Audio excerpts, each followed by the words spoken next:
అతను మాట్లాడుతోంది. విమర్శ చేస్తున్నది 5% మాత్రమే. మిగతా 95% అతను చేసినవి చెప్పుకోవడమే సరిపోతుంది. ఒక రకంగా చెప్పాలంటే బోర్డు స్పీచ్. నాకైతే ఉపన్యాసం చాలా బోర్ కొడుతుంది. ఎందుకంటే రాజశేఖర రెడ్డి చమక్కులతో ఉండేది.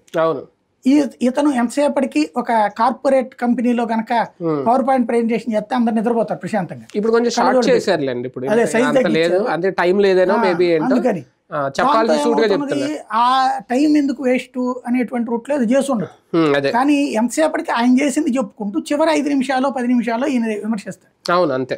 ఈయనేమో తను చేసింది ఏం చెప్పడానికి లేక ఇదివరకు హైదరాబాద్ అని చెప్పాడు, ఇప్పుడు నవ్వుతున్నారు జనం అని చెప్పేసి ఏం చేస్తున్నారు ఎంతసేపటికి జగన్ మంచోడు. ఇప్పుడు ఏంటి, నేను మంచోడిని, నా వల్ల నువ్వు అభివృద్ధి చెందుతావు అని కాకుండా నా సంక్షేమ పథకాలతో నువ్వు బాగుపడిపోతావు.